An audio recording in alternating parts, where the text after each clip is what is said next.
We have controller support, but we do not have cutscene support. Again, are you serious? Does this...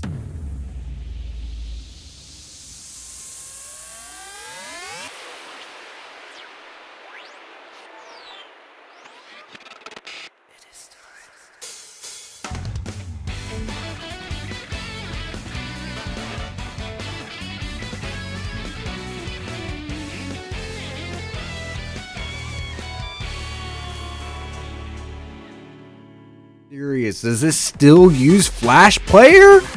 We're on that, bro.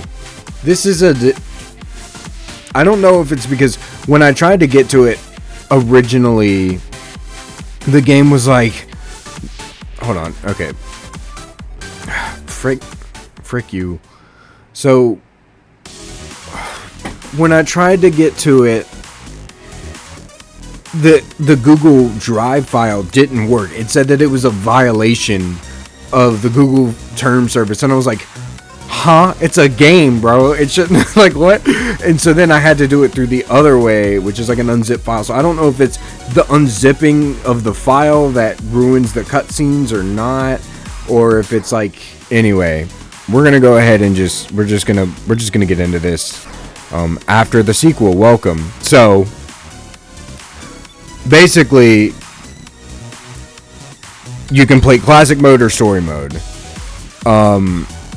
You can do classic mode, which is get all 7 Chaos Emeralds to get the good ending with special stages, or you can do story mode where you don't have to worry and get the good ending. We're gonna do that because even though I can't play cutscenes. Okay, so this is the DX version, which means we have the spin dash. Oh, thank you. We have the spin dash. Let's just get into this. And I have controller support this time, so I guess that's better than nothing, right? Oh yeah, so there are elemental shields in this game, which is really cool. And they all have a different function. It's really, really freaking cool. But dude, this music by Falk is going to be amazing. So my goal with this game is, first of all, going to have to insert all the cutscenes manually again. But my goal with this game is to do kind of what Kobe couldn't and finish this game. We're gonna finish this game. I'm gonna be the next Kobe. So here we go. I will say right off the bat, I love the sprites for Sonic in this game. And we also got the DX version so we could get the drop dash. Although I will say it doesn't seem like the drop dash is really built for this game in a way that makes any sense. But hey, we're back and we have controller support. I don't have to use a keyboard anymore, so I'm not a loser, guys. Like I was before. You know how I was a loser last time, but now I'm not. Oh, by the way, when you do the peel out, that's what the peel out looks like in this game. Really cool. And I can definitely see where some of the like my old classic Sonic habits are already coming out. I'm trying to look for special stages, but I don't even need to do that. But I didn't, and I know that we got the bad ending and before the sequel because I suck at the game. But you know, it is what it is. I'm not too worried about it. Hopefully, they're gonna stick to their word here, and I can get the good ending with no worries. Because if Lake Feppard doesn't stick to his words and doesn't give me the good ending without any worries, I'm gonna be upset. That's all I've got to say, guys. But so far, now this is the first zone, so I'm not gonna say anything. This is the first zone, so I won't say too much. But so far, it seems like the level design has significantly improved, as well as the music. Yeah. Complete upgrade from before the sequel. Before the sequel's soundtrack was definitely really, really freaking good, but I feel like this was just way better. Like I said, this game... Alright, what is going on, guys? Future Brassby here again. Back-to-back banger. I am royally pissed off. It only got the first 5 minutes of this, and it never told... like. So the thing about the recording software I use is like sometimes when I'm playing fan games, it will literally just turn off and it will never tell me it turned off. So it's just like, oh, all right. So I am in the level select, so I might do special stages because of that. So if that happens, I will just cut those out, since obviously we were doing the story mode. But I think I was talking something about Falk in that in that one. But Horizon Heights, man, it's solid. It's incredibly solid. I'm not gonna give away my thoughts because the rest of the I hate that I lost that footage because you know, it can't be a fully blind, but everything else has all its footage. I already went ahead and checked beforehand, and all that footage is blind and and hopefully for you guys enjoyable. But we're gonna get through Act 1, and I'm gonna y'all gotta listen to Act 2, bro. I love the music in Act 2 here. It's so good. So Horizon Heights Zone Act 2, bro, so good.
Golly, dude. I freaking love this music for Horizon Heights, bro. It's so good.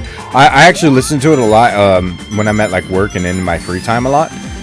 It's just, golly, it's so majestic. Like, Falk is like truly an amazing figure, and I didn't actually know this, but I looked the other day and I saw on Sonic Mania's soundtrack on some of the tracks, Falk has actually worked on some of the tracks in Sonic Mania. So that makes a lot of sense, especially considering how talented he is, just as a artist, and it really shows, man. Because holy crap, the Sonic Mania soundtrack is arguably one of my favorite video game OSTs of all time. It's so good. So, you know, to see this one of his early works just kind of be in here, man, is so good.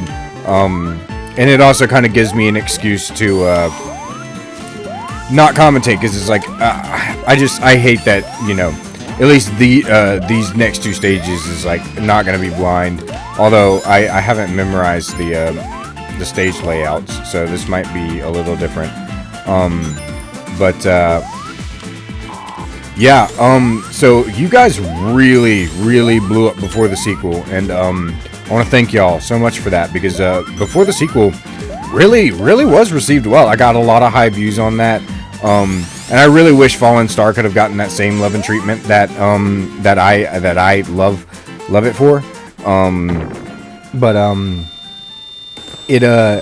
It would have been awesome to get that love on Before the Sequel. It really did. Even though I personally didn't really enjoy Before the Sequel, y'all really loved my playthrough on it, and I just want to thank y'all, because I think that's probably my most popular playthrough on my channel now, if I'm being honest. The Frontiers one pops off every now and then, but that one specifically, I think, really popped off, and I know after the sequel is really gonna pop off. I hope it is, especially this first episode, even though, you know, this part's in the future. But I promise you, the rest of it is blind. So do not fret or worry. The rest of it is blind. Just this part and the other stage, which the gimmick around here, man, is super cool. I also really like the music here. Honestly, Horizon Heights is such a strong and his whole goal with this was to make it better than the first stage from Before the Sequel, and I think he really did do that in every aspect.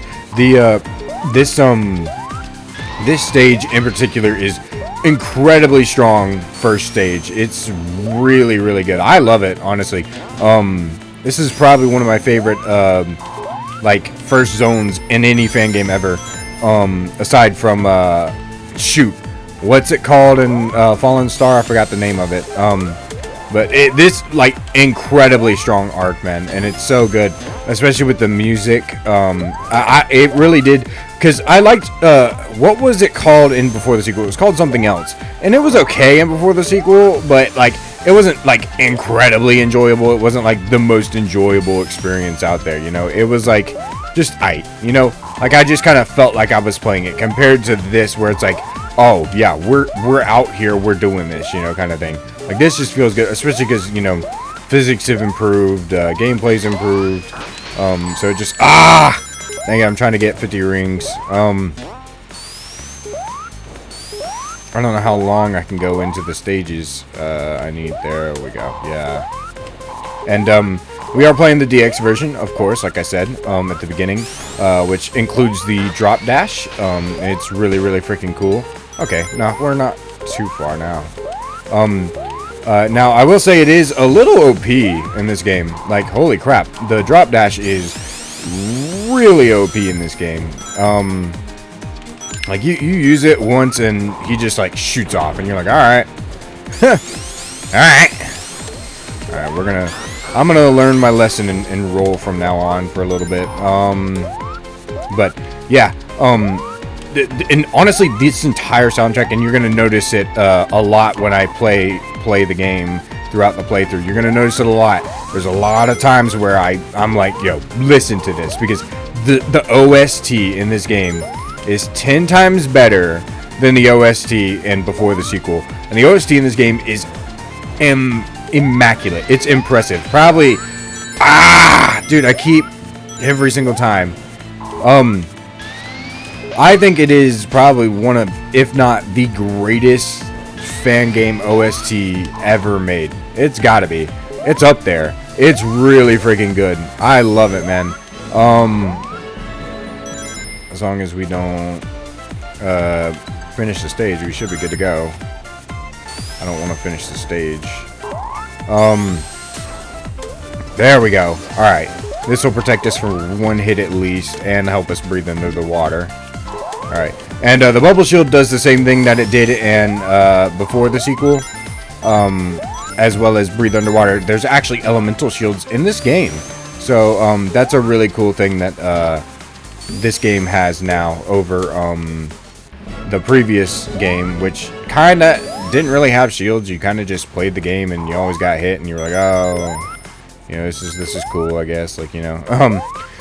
You're gonna notice a lot too. I will say you're gonna notice that a lot of this playthrough I prefer After the Sequel a lot over its predecessor, and that's strictly because this game is honestly, it's pretty peak. I'm not gonna lie, it's pretty peak. But here we are, completing Horizon Heights with this, and also if you have a shield,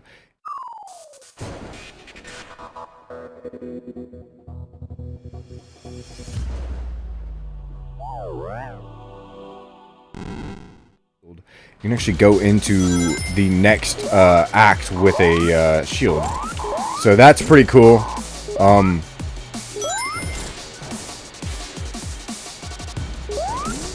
Yeah, you just got to be careful when doing it, because we get metal tails here. There we go. Oh boy. Hold on.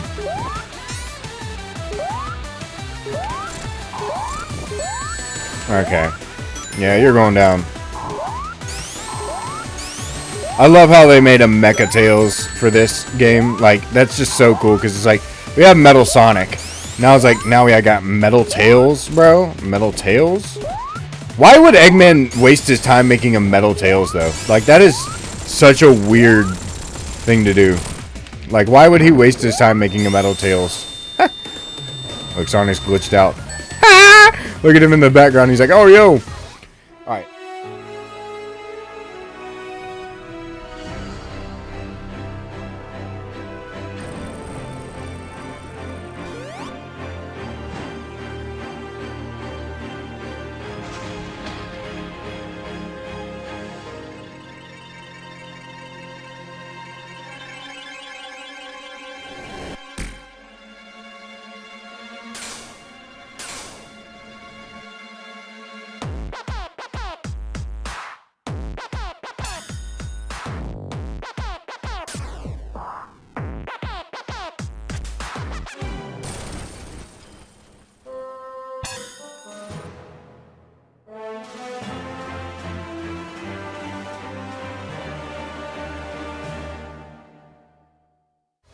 Alright, this next act probably gotta, in terms of music, really freaking good. But this gotta be one of my favorites. And I love the concept here. Sonic gets like high on the sugar, basically getting a sugar rush. Is really cool. And you also get to use these waterfalls, kind of like in what is it, Oil Ocean Zone from Mania. It's a really cool gimmick. Most of the gimmicks in this game are really freaking cool. And the music too. Hold on, I'll let y'all listen to this, because this guitar too be slapping.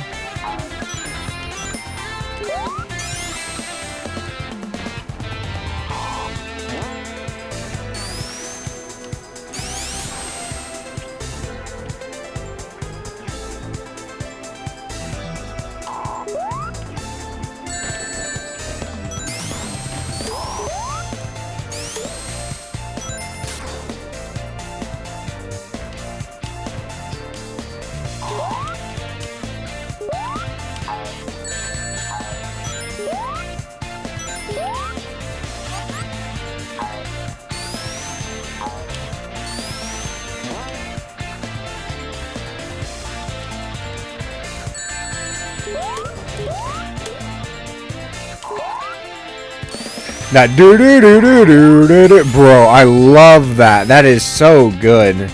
Like, it's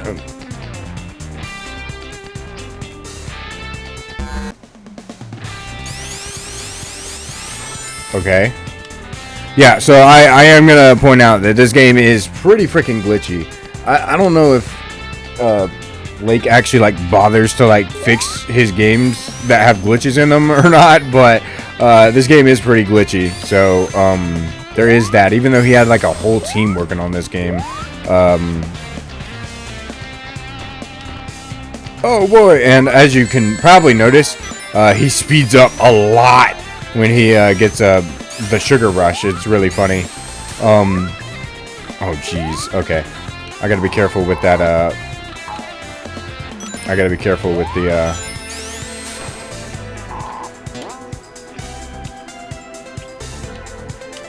alright. 3, 2, 1, go! Bro, oh, I didn't jump. That's unfortunate.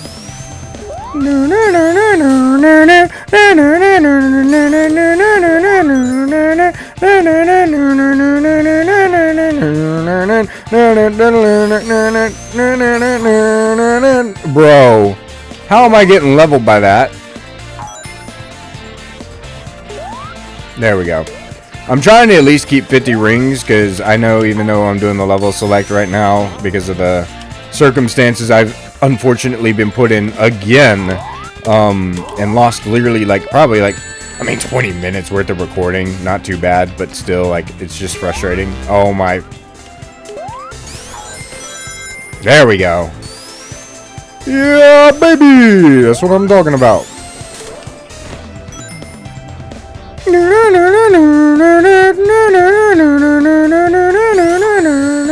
I hate how they... I will say this, there is something that, even though I enjoyed this game more than before the sequel, I'm going to say this now, I still think that the level design of after the sequel is still pretty outdated. There's a lot of moments in this game where, as you can see right there, there's a lot of just randomly placed spikes and whatnot, and it seems that Lake didn't really learn from before the sequel in that aspect, where he just kind of still does this Sonic CD-esque thing where it's there's lots of enemies placed everywhere. You can see it right here, there's just tons of enemies placed everywhere. There's a lot of spikes, and it's more tolerable here only because it's if you played the first game, you know, because you probably spent most of the first game getting leveled, because all you did was get hit. So it's now you kind of know what to expect from his games, I guess, is the best way to put it. And so because of that, you're kind of just here with a I know that this is gonna go the other way, this is gonna go south, kind of thing. And please. Whoa. There we go. We got that bubble. Bubble shield! Okay.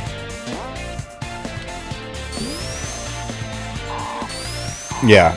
Like I said, you'll notice it like here's an enemy, and then we'll even see it as we get deeper into this zone as well. There's a lot of enemies that are just placed one by one. A lot of these things right here where you have to like pass by them and whatnot. It's kind of excessive, I'm not gonna lie.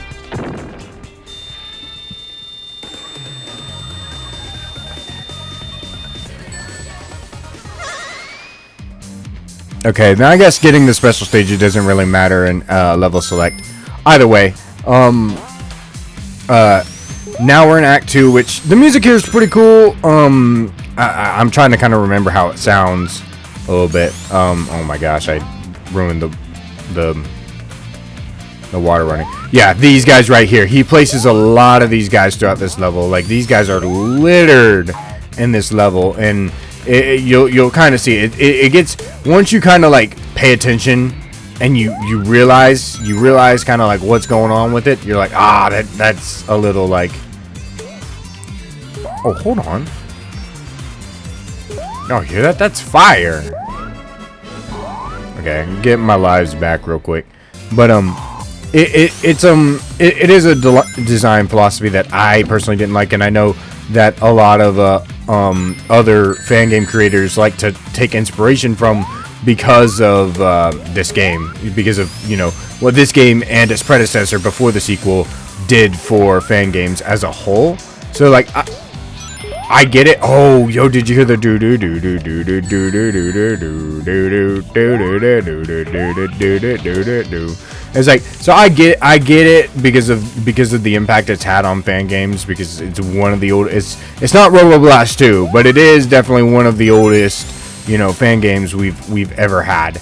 So it's like I understand the impact. I understand, you know, why people love it so much and why its design philosophies kind of you know, take such a chokehold on the fan game community as a whole because of the just everything. Like it's almost like the fan game community in and of itself can't really escape the design philosophies of what the frick was going on there. It's almost like the fan game community as a whole can't really escape the design philosophies of before the sequel, and it really shows, because like I said, Fallen Star, as much as I love that game and it's my favorite, probably my favorite classic Sonic fan game of all time, there's a lot of design philosophies where it's like you do a lot of backtracking.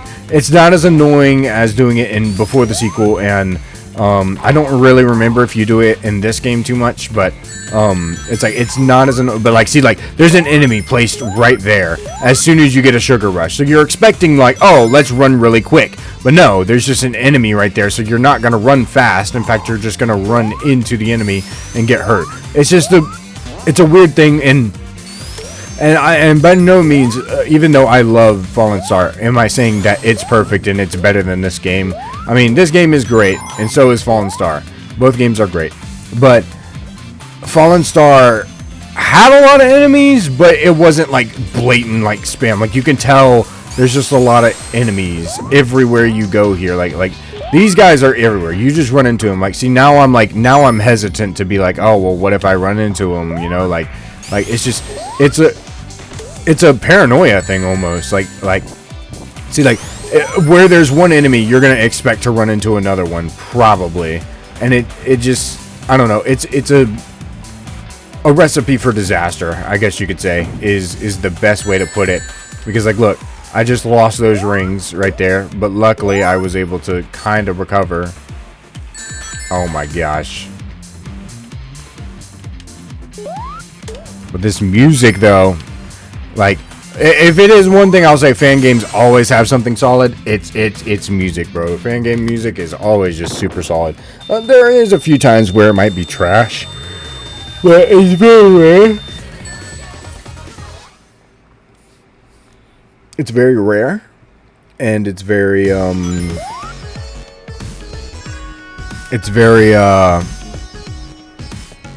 in between it, and usually if they just don't want to make their own music, they'll just throw in actual Sonic music. So this is a cool gimmick now where it like some sort of tsunami, and the sound that it makes is the gravity sound from Sonic Riders Zero Gravity, which is a super throwback, because I don't know if y'all know, but of the Riders games, that's like my favorite one. I freaking love Zero Gravity to death and back. It's literally my favorite Riders and probably Sonic racing game of all time. I love that game. I can't say racing game because that goes to Forza Horizon 5. I love that game, mainly because I can buy a freaking Honda Civic in it. And I have a Honda Civic, so in real life. But I will say there is some weird points in this game where, and you're gonna hear it here in this act, right here.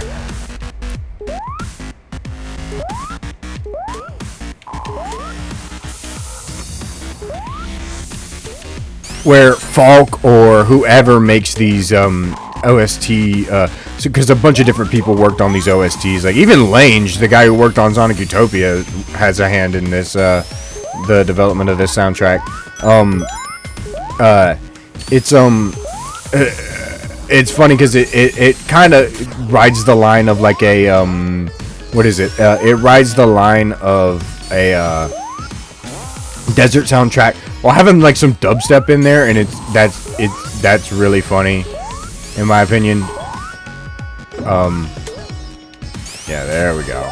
Okay, yeah, and this sticks around just long enough for you to be able to use it. And as you can see, there's less of the I'm guessing it's just because of how deep you are in the factory, but there's even less of the sugar waterfalls again. So you're kind of just, oh, hello. Yeah. Like I said, these guys are everywhere, and you kind of bounce off of them, and then they'll shoot these fires out, and if they shoot the fire out, then you're just cooked. That's it. Nothing really too special. And I guess this is kind of like his way of redoing the, what was it, the freaking Fortress Flow Zone? Was that it? Yeah. Well, yeah, like I said, this game, in terms of, you know, before and after the sequel, this game's relatively strong. It's a pretty fun game. I honestly think I do think the level design is outdated, but I do think it still sort of holds up to where like it's actually like just still genuinely borderline fun, where it's like before the sequel was so outdated that it was just, honestly, I'm not gonna like, and I say it a lot, I think, in the playthrough, before the sequel was at most times very, very frustrating and borderline unenjoyable at some points in the game, and I'm not gonna sugarcoat that. Whereas this game, I had a lot of fun with it. I'm not gonna lie, I had a lot of fun with it. It's a really cool game. But anyway, that's gonna do it for this video, because there's actually no boss fight here. You just head straight to the next act, which is one of my favorite acts in the entire daggum game.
And that is Cyan City. So yeah, if you guys did like this video, please make sure to leave a like on the videos. It does help out a lot, and lets me know that you guys are liking what I'm putting out, as well as, hey, in the comment section below, let me know, which do you prefer, Sonic before the sequel or after the sequel, and why?